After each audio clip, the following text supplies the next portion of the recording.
Neeraj sir से मैं बहुत पहले मिली थी। मैं एक मॉडल थी। मैंने बोला सर आप क्या बात कर रहे हैं, मतलब ये कैरेक्टर कौन नहीं करना चाहेगा। तो पिंकी के किरदार में मुझे ये बहुत अच्छी बात ये लगी कि पिंकी लोगों को देखने में ऐसा लगता है कि हाँ ये बबलू पांडे की गर्लफ्रेंड है। ये पिंकी ने बहुत कमाल किया है इसमें। हाँ, तो मैं चाहती हूँ कि पहले देखिए और फिर आप मुझसे बहुत सारे सवाल जवाब जो चाहते हैं वो देखते ही, गन देखते ही मेरी ऐसी हालत हो गई थी कि अरे गन चलानी है अभी तो। और उसके कई 2-3 रीटेक हुए हैं तो प्रॉपर वो गन शॉट है, वो पूरा जर्क आता है ऐसे हाथों में आप, लेकिन बहुत बैलेंस करके करना पड़ा है।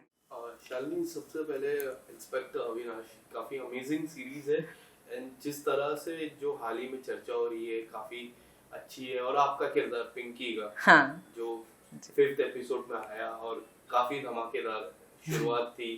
आप काफी अच्छे दिख रहे हो, मैंने जितना भी देखा, गन शॉट, ये शॉट। बट सबसे पहले शुरुआत करने से पहले जानना चाहूंगा कि किस तरह के रिस्पॉन्स इतने दिनों में आपको आए? जी मतलब मुझे एक्सपेक्टेशन थी कि कुछ ऐसा आएगा कि अच्छा, क्योंकि वो कैरेक्टर ही इतना अमेजिंग है तो शायद अच्छा रिस्पॉन्स आएगा, लेकिन मुझे इतनी ज़्यादा उम्मीद नहीं थी। मैं सुबह उठती हूँ और मुझे इतने टेक्स्ट आते हैं कि वाह पिंकी आपने ऐसा किया, पिंकी वैसा किया आपने। तो मतलब मेरे लिए मैं बहुत खुश हूँ। मतलब मुझे इतनी ज़्यादा उम्मीद नहीं थी कि इतना ऐसा कुछ होने वाला है, तो बहुत डेब्यू सीरीज थी। हाँ, डेब्यू है मेरा फर्स्ट। जियो स्टूडियो में एक अच्छा प्लेटफॉर्म, ग्रूमिंग हाँ, प्लेटफॉर्म बन रहा है। शुरुआत कैसी हुई इसके किरदार के, किस तरह के किरदार आप तक पहुंचा? जी, तो मैं आपको एकदम अच्छा सा इंसिडेंट बताती हूँ। नीरज सर से मैं बहुत पहले मिली थी। मैं एक मॉडल थी, बट किसी के थ्रू ऐसे ही मेरा उनसे नॉर्मल एक इंट्रोडक्शन हुआ, तो मुझे पता चला कि वो डायरेक्टर हैं और कुछ जियो का कुछ काम कर रहे हैं। आई थिंक 3-4 साल पहले। बट मुझे पता ही नहीं था क्योंकि उस टाइम मैं प्रिपेयर नहीं थी एक्टिंग के लिए या किसी भी चीज़ के लिए। तो मैंने मिली और मैं कभी फिर उनसे दोबारा मेरी मुलाकात नहीं हुई, लेकिन उन्होंने पहली बार ही मुझसे एक बात बोली थी कि जिस दिन काम करूँगा उस दिन तुमको ज़रूर याद करूँगा। तो मैंने सोचा कि मुंबई में बहुत सारे लोग ऐसी बातें करते हैं, तो मैंने बोला कि ठीक है, देखा जाएगा। लेकिन जैसे ही उनकी सीरीज़ अनाउंस हुई, उस टाइम में मेरा फर्स्ट ब्रेक किसी और सीरीज़ से हुआ जो शायद अब नहीं आएगी, तो मैं वो शूट कर रही थी। और मैं रणदीप हुड्डा की बहुत बड़ी फ़ैन हूँ, तो मैं पूरा टाइम उनका इंस्टा देखती रहती हूँ। तो उन्होंने डाला कि जियो स्टूडियो के साथ और नीरज पाठक के साथ वो ऐसा सीरीज़ कर रहे हैं। तो मैंने सर को एक मैसेज भेजा, कॉन्ग्रेचुलेशन सर, और आप फाइनली मतलब मेरे फेवरेट स्टार के साथ सीरीज़ कर रहे हैं। तो उन्होंने बोला कि आप एक बार ऑफिस आइए, आपसे मुझे कुछ बात करनी है। तो मुझे उस टाइम ही ऐसा हो गया कि मुझसे क्या बात करना चाहेंगे। और जब मैं बहुत बड़ी फ़ैन हूँ रणदीप की, तो मैंने कभी सोचा ही नहीं था कि मेरा पहला डेब्यू उनके साथ हो सकता है। तो उन्होंने बोला कि शालिनी ये कैरेक्टर है पिंकी का, आप देखिए और आप करना चाहेंगी। मैंने बोला सर आप क्या बात कर रहे हैं, मतलब ये कैरेक्टर कौन नहीं करना चाहेगा।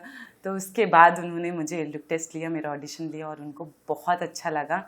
और इस कैरेक्टर के लिए बहुत सारे फेमस फेसेस को उन्होंने शायद पाइपलाइन में रखा था, और उसके बाद उन्होंने फर्स्ट ब्रेक मुझे दिया। ऐसा रणदीप सर के साथ सबसे पहली मुलाकात कैसी हुई? रणदीप सर के साथ ओ गॉड, तो सर के साथ मैं पहली बार मिली सेट पर ही। उसके पहले एक बार मैं उनसे मिली थी, बट वो मुझे नहीं जानते थे, तो मैं तो ऐसे ही फैन गर्ल की तरह मिली थी। तो उनको बिल्कुल आइडिया नहीं होगा उस मीटिंग के लिए, क्योंकि बहुत सारे टीम के लोग ऐसे खड़े थे। तो मेरी पहली मुलाकात हुई सेट पर, और उन्होंने मुझसे पूछा कि आप पिंकी कर रही हैं। मैंने बोला जी सर। तो मैं उस दिन कुछ ऐसे, मैंने फ़िटनेस वगैरह मतलब बहुत मेंटेन रखती थी, मैंने कुछ स्पोर्ट्स का कुछ पहन रखा था। तो उन्होंने बोला कि ठीक है, वो सब तो ठीक है, आपको पता है ना ये कैरेक्टर कैसा है, और एक्टिंग के अलावा ये मतलब ये फिटनेस और मेकअप के अलावा कुछ एक्टिंग आती है कि नहीं। तो मैं पहली बार ऐसी हो गई, ओ माय गॉड, ऐसे कौन बात करता है, इतना सच कैसे बोल सकता है। तो उन्होंने बोला कि, मैंने उनको बोला नहीं सर ऐसी बात नहीं, मैं बहुत प्रिपेयर करके आई हूँ इस रोल के लिए। और मैं बहुत किताबें ये सब पढ़ती हूँ। मुझे पता था कि वो मंटो के बहुत बड़े फ़ैन हैं, तो मैंने उनको मंटो वंटो की कहानियाँ एक दो बता दी। इज़ लाइक कि हाँ, मतलब इज़ लाइक कि ओके ठीक है, सेंसिबल लड़की है। तो फिर बट बहुत बहुत अमेजिंग को एक्टर हैं वो।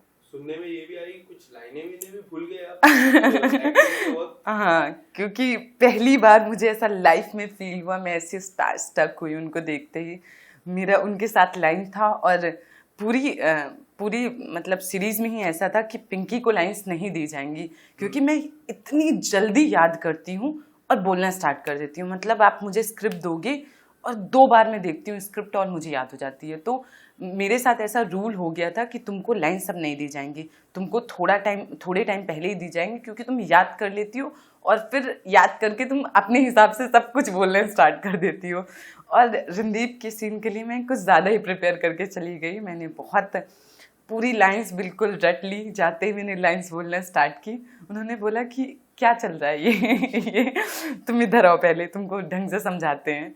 तो फिर उन्होंने बताया कि पिंकी ऐसा ऐसा सीन है, और मैं एकदम ही जोन्ड आउट हो गई। उनको देखते ही मैं सारी लाइंस ऐसे भूल गई कि क्या बोलना क्या था। नीरज सर मुझे बोलना है पिंकी डायलॉग्स, और मैं खड़ी हूँ कि क्या बोलना है मुझे, मैं भूल गई सब कुछ। इट्स लाइक कि उनको समझ में आ गया। उनको देख के आप लाइनें मैं उनको देखते ही ऐसी हो गई कि मतलब अब क्या बोलना है।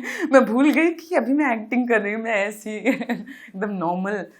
ऐसे फैन होते हो ना, आप देखते हो कि इतने अच्छे को मतलब इतनी अमेजिंग स्टार, क्योंकि मैंने उनकी सारी ही फिल्में देखी हैं। तो मुझे ऐसा लगा सच में ये रणदीप हुड्डा ही है ना, मैं इनके साथ काम कर रही हूँ। तो पिंकी का किरदार में सबसे अच्छी बात क्या लगी? क्योंकि मुझे ऐसा लगा कि जिस तरह का आपका लुक काफी अमेजिंग लग रहा था। जिस तरह आप व्हाइट कुर्ती में थे, 2-3 ऐसे शॉट्स थे, उसके बारे में भी बात करूंगा। बट सबसे अच्छी बात क्या लगी आपको पिंकी के किरदार में? पिंकी के किरदार में मुझे ये बहुत अच्छी बात ये लगी कि पिंकी लोगों को देखने में ऐसा लगता है कि हाँ ये बबलू पांडे की गर्लफ्रेंड है, ये मतलब उसके थ्रू जानते हैं। लेकिन पिंकी की अपनी अलग माइंडसेट है। वो उसको पता है कि वो बहुत स्मार्ट है। उसको पता है कि इससे मुझे अपनी डील कैसे करनी है, इसको कैसे मैनिपुलेट करना है। वो जैसी लड़की है मैं बिल्कुल भी वैसी नहीं हूँ। मतलब मैं एकदम ही सिंपल स्ट्रेट बात करने वाली लड़की हूँ, और वो एकदम खेलती है दिमाग से कि बबलू को मुझे इस बात से ऐसे फंसाना है, या गुरु जी से मुझे ऐसी बात उनके सामने ऐसे डायलॉग्स मानने हैं। क्योंकि उसमें एक डायलॉग है कि आप पिंकी की बात तो मानेंगे ना। तो उसको पता है कि सबको कैसे डील करना है, किससे कैसे अपनी बात मनवानी है।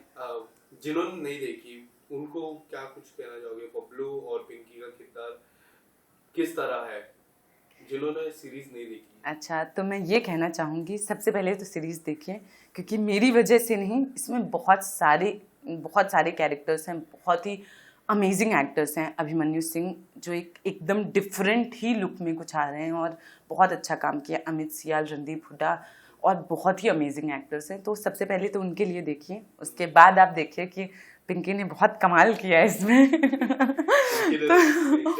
हाँ, तो मैं चाहती हूँ कि पहले देखिए और फिर आप मुझसे बहुत सारे सवाल जवाब जो चाहते हैं वो पूछिए। एक सीन था जहाँ पे जो गाड़ी से वो जो वैन है ये पास होती है और शूट करना रहता है, उस सीन के बारे में थोड़ा सा डिटेलिंग में जानना चाहूंगा, क्योंकि वो सीन एक हाईलाइट है पिंकी के पूरे किरदार में, मुझे ऐसा लगा। आप अगर उस सीन के बारे में बताइए, किस तरह से नरेशन हुआ था उस सीन का? पहले वो सीन स्क्रिप्ट में था ही नहीं, क्योंकि पहले कुछ और था कि मतलब पिंकी का कुछ और डीलिंग था।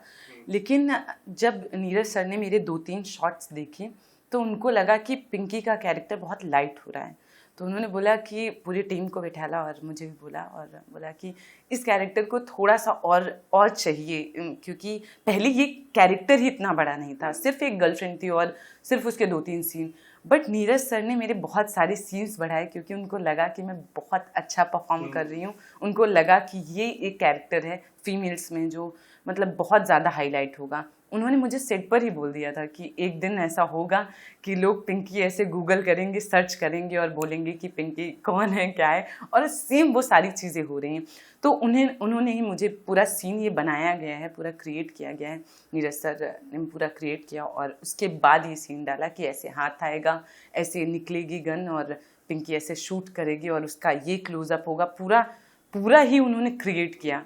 और उसके बाद मुझे बताया और मैं ऐसी थी कि ओके ये सब होने वाला है। कट्टा बोलते हैं, राइट? हाँ, कट्टा। हाँ। कट्टा चलाने की प्रैक्टिस की आपने पर्सनली? नहीं, बिल्कुल नहीं की। वहां पर ही जाके और वो देखते ही, गन देखते ही मेरी ऐसी हालत हो गई थी कि अरे गन चलानी है अभी तो। और उसके कई 2-3 रीटेक हुए हैं, तो प्रॉपर वो गन शॉट है, वो पूरा जर्क आता है ऐसे हाथों में आप, लेकिन बहुत बैलेंस करके करना पड़ा है।